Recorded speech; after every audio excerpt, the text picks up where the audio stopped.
Bakit sinasabi ng analyst na sasabog sa XRP gaya ni Bitcoin? Kumakapal po ang hype sa paligid ng XRP habang naghahanap ang mga traders ng next major breakout. Sa kabila po ng volatility, marami ang naniniwala na may malakas na pwersang nagbuo or bumuo or nabuo po sa ilalim ng surface or ibabaw.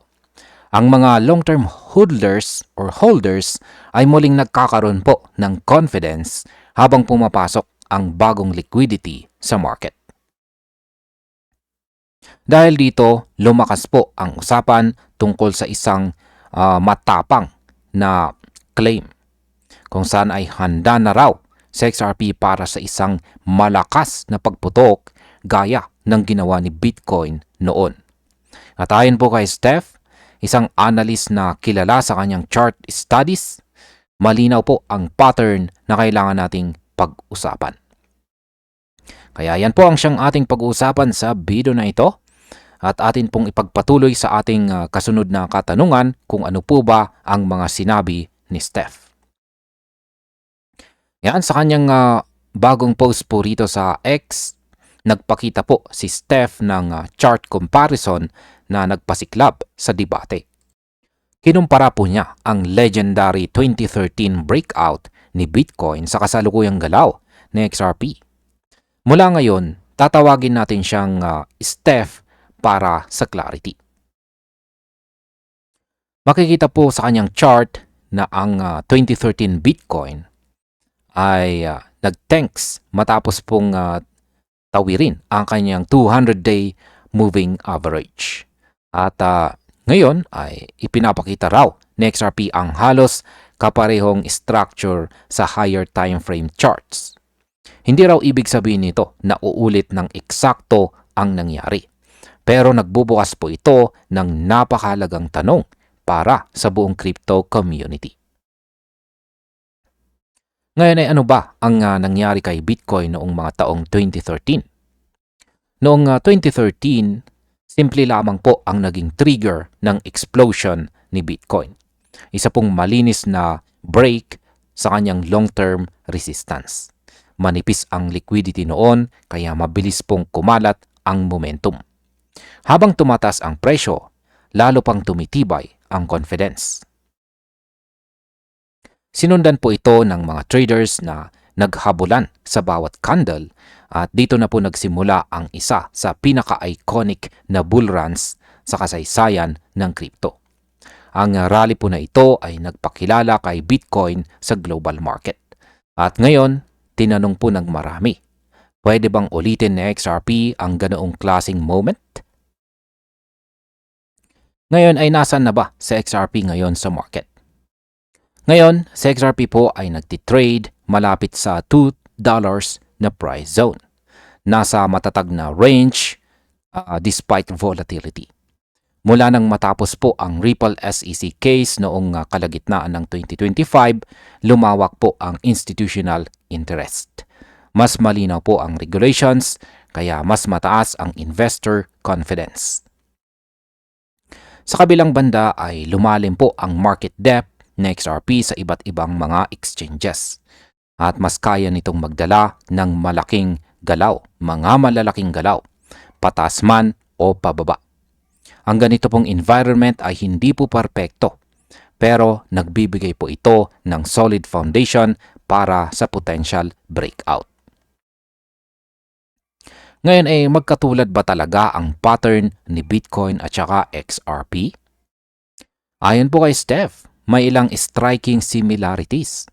Pareho pong nag-form ng long consolidations bago nag-shift ang momentum. Pareho ring nagpapakita po ng lakas sa ibabaw ng 200-day moving average. Pero malaga pong tandaan na iba ang mundo ngayon. Maliit po ang market cap ni Bitcoin noon at mas bata ang industriya. Samantalang si XRP ay namumuhay po sa mas mature at saka mas competitive na crypto landscape. Ibig sabihin, hindi po eksaktong replay ang aasahan natin. Pero pwede po itong maging clue sa possible na direksyon. Ngayon ay ano naman po ang pwedeng mag-trigger ng XRP breakout? Dito po nagiging interesting. Kailangan po ng XRP ng tatlong mga bagay. Yan po ang renewed liquidity, magandang global risk appetite at tuloy-tuloy na regulatory clarity. Kung tumugma po ang mga factors na ito, mabilis raw pwedeng sumipa ang presyo. Ipinapakita po ng technical structure na may matibay na demand na key support zones. At kapag nagkaroon ng confirmation candle, posibleng magbukas po ang pintuan para sa explosive move. Ito po ang senaryo na pinapahiwatig ni Steph. Hindi garantisado, pero highly possible na tumutugma ang conditions. Ngayon ay ano naman po ang mga risk na dapat po nating bantayan? Kahit bullish po ang setup, hindi tayo dapat maging bulag. Kapag humina ang global markets, pwede pong maputol ang momentum. Kapag nabawasan ang crypto liquidity, babagal ang acceleration. At syempre, andyan po lagi ang risk ng regulatory surprises. Kaya para po kay Steph at sa ibang mga analyst, dapat mag-focus po ang mga traders sa risk management. Ang chart similarities ay guide or gabay lamang. Hindi po prediction na dapat paniwalaan ng walang plano. At bilang panghuli ay ano naman ang aking masasabi tungkol dito. Ayan, malinaw po ang punto rito ni Steph.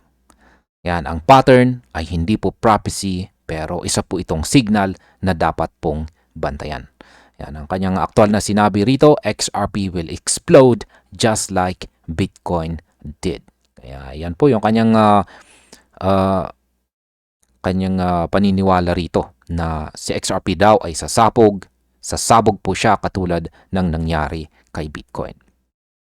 Ngayon ay nasa critical zone po ngayon itong si XRP at maaring dito po magsimula ang kanyang susunod na malaking trend. Kung susunod po ang kasaysayan sa parehong ritmo or pattern, kahit hindi po eksakto ay pwedeng maging explosive po ang magiging galaw. Kaya ngayon, ang mata po ng market ay nakatutok sa confirmation o nag-aabang lamang po ng kumpirmasyon. Kaya kapag nag-align or nagkatugma ang liquidity, sentiment at saka technical structure, dito po papasok ang tanong na gusto ng lahat ng sagot. Ito na ba ang moment ni XRP? At ayan, hanggang dito na lamang po tayo sa video na ito mga ka-crypto. Maraming salamat sa panunood.